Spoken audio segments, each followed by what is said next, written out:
I found my way into this research by accident, as a matter of fact. Back in the 70s and 80s, I was, of the last century, I was a journalist.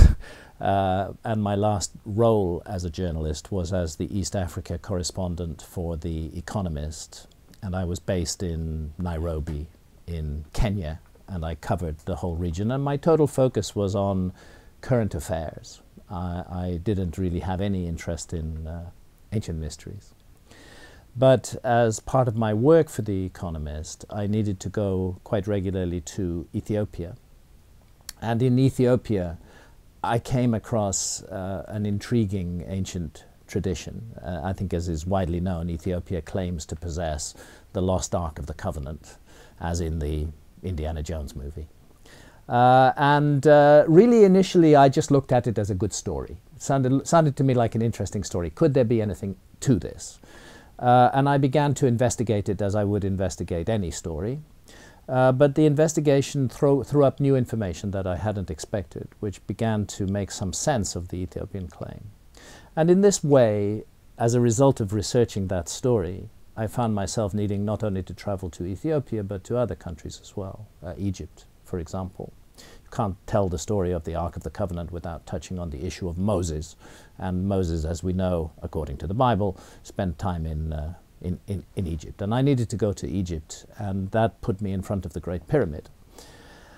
And there something struck me. I just was captivated by this amazing structure and deeply dissatisfied with the explanations that were given for it by the archaeologists. Explanations that failed to account for the construction mysteries, and that also failed to account for the powerful spiritual atmosphere of the Great Pyramid.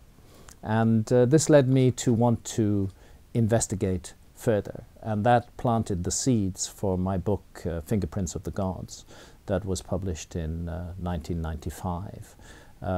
Before that, I published a book called The Sign and the Seal, which was indeed about Ethiopia's claim to possess the lost Ark of the Covenant. So it was a process.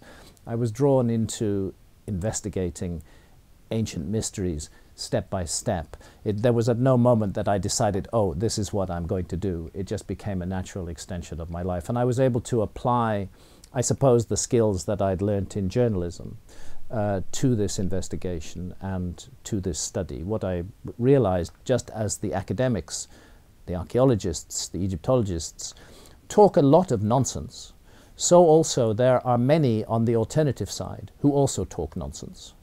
And this nonsense is a lot of noise, which is clouding our picture of our own past. So I've tried to bring a certain rigor and discipline to the work, and to, when I present information, to provide my readers with the source of that information so that they can check it out for themselves.